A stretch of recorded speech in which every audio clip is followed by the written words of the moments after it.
Hello students, I am Dhruvajyoti Chakraborty, Assistant Professor in the Department of Mechanical Engineering of Swami Vivekananda Institute of Science and Technology.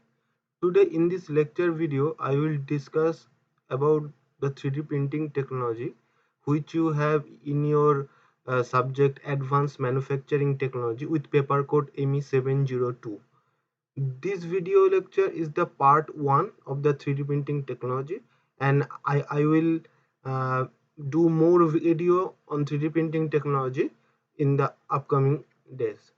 So what is 3D printing? Basically, 3D printing is an additive manufacturing technology where a three-dimensional object is created by laying down successive layers of materials. If you want to make anything, there are two basic ways of creating it: additive and subtractive. Casting is an additive process. In subtractive process, you start with something larger than what you need and then you remove everything that's in the way.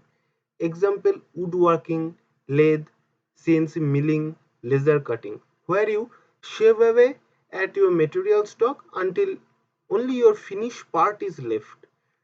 If you have a 2D printer, you are adding ink or toner on a perfectly flat sheet of paper. A 3D printer can also make those flat parts, but its unique feature is that it can have details practically anywhere on a part in any orientation. An injection molding machine does make 3D parts, but it's lacking the layer part. A 3D printer is the machine that produces three-dimensional parts using an additive layer-based process. Three-dimensional means you can make parts that are more than a flat geometry. So here three things really define what is a 3D printer and what is not: three-dimensional, additive, and layer-based process. So generally, there are some steps for making a 3D printed object from a CAD or design file. So when it comes to 3D printing an object, a few things must happen. First of all, you have to design the object you would like to print using any CAD software, mostly known as 3D modeling software. It is with this software that you will create your object to the specifications you require.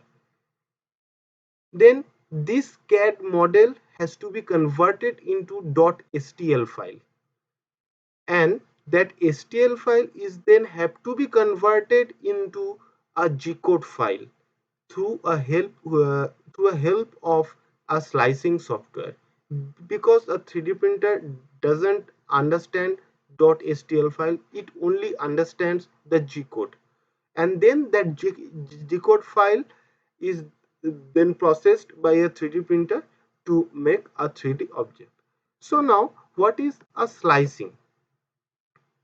Slicing is a 3D In slicing, basically a 3D drawing effectively translates that 3D drawing into something that a 3D printer can understand and print. Or if you want a slightly more technical explanation, slicing turns digital 3D model into G code that a 3D printer can understand. Slicing software is a necessary element of 3D printing because 3D printers cannot translate a CAD drawing by themselves. 3D printers need the specification of the object you design to be translated into a language which they can interpret. Basic slicing software, or in fact all slicing software, will create paths for a 3D printer to follow when printing. These paths are instructions for geometry, and they tell a 3D printer at what speed to print at for various points and it at which layer thickness. So now comes the most common methods of 3D printing. There are various methods in case of 3D printing, but the most commonly used and day-to-day used and most commonly used in industry, there are 5 methods of 3D printing mainly. First one is FDM or fused deposition modeling. Second one is SLA or stereolithography. Third one is selective laser sintering or SLS. Fourth one is direct metal laser sintering or DMLS. And fifth one is polyjet printing or multijet printing, or you can say 3D inkjet printing. So, in case of FDM or fused deposition modeling, or it is termed as also fused filament fabrication, it is an additive manufacturing process that belongs to the material extrusion family. In FDM, an object is built by selectively depositing melted material in a predetermined path, layer by layer. The materials used are thermoplastic polymers and come in a filament form. FDM is the most widely used 3D printing technology. It represents the largest installed base of 3D printers globally and is often the first technology people are exposed to. A designer should keep in mind the capabilities and limitations of the technology when fabricating a part with FDM, as this will help him achieve the best result. So in this video you can see how a FDM technology or a FDM 3D printer can 3D print any object that is provided in the CAD file. So how a FDM 3D printer works? Basically, a spool of thermoplastic filament is first loaded into the printer. Once the nozzle has reached the desired temperature, the filament is fed to the extrusion head and in the nozzle where it melts. The extrusion head is attached to a 3-axis system that allows it to move in the X, Y and Z directions. The melted material is extruded in thin strands and is deposited layer by layer in predetermined locations where it cools and solidifies. Sometimes the cooling of the material is accelerated through the use of cooling fans attached on the extrusion head. To fill an area, multiple passes are required. When a layer is finished, the build platform moves down and a new layer is deposited. This process is repeated until the part is complete. So these are the common FDM materials, that is ABS, acrylobutadiene styrene, PLA, polylactic acid, nylon, PETG, TPU and PEI, and these are the various characteristics of the various materials that are used in FDM 3D printing. Next, that is SLA or stereolithography. So basically, a stereolithography is an additive manufacturing process that belongs to the VAT polymerization family. In stereolithography, an object is created by selectively curing a polymer resin layer by layer using an ultraviolet laser beam. The materials used in stereolithography are photosensitive thermoset polymers that come in a liquid form. Stereolithography is a famous for being the first 3D printing technology. Its inventor patented the technology back in 1986. If parts of very high accuracy or smooth surface finish are needed, then stereolithography is the most cost-effective 3D printing technology available.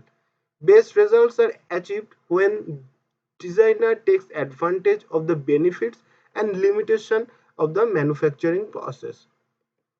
So stereolithography has many common characteristics with DLP or digital light processing and another VAT polymerization 3D printing technology. For simplicity, the two technologies can be treated as equals.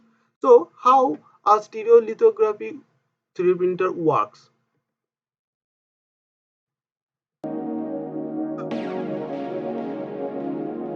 How a stereolithography 3D printer works? At first, the build platform is positioned in the tank of liquid photopolymer at a distance of one layer height for the surface of the liquid. Then, a UV laser creates the next layer by selectively curing and solidifying the photopolymer resin. The laser beam is focused in the predetermined path using set of mirrors called galvos. The whole cross-sectional area of the model is scanned, so the produced part is fully solid. When the layer is finished, the platform moves at a safe distance and the sweeper blade records the surface, and the process then repeats until the part is complete.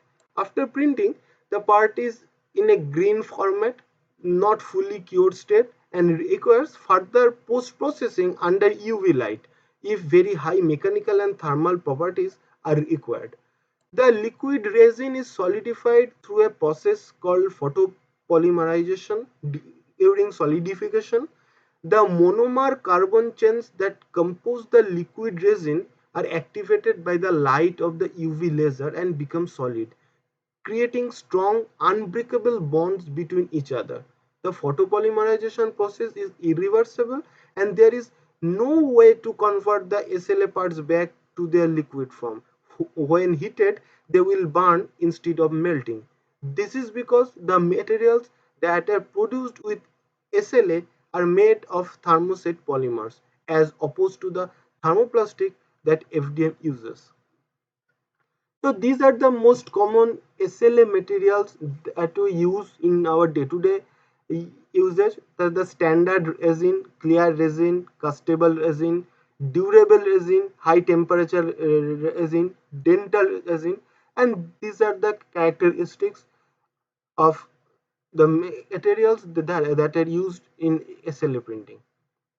So for today's lecture, this FDM and SLA technology I have described. In the part 2 of the lecture, I will discuss about the rest of the 3D printing technologies. So thank you for being with me. Hope you have liked the video.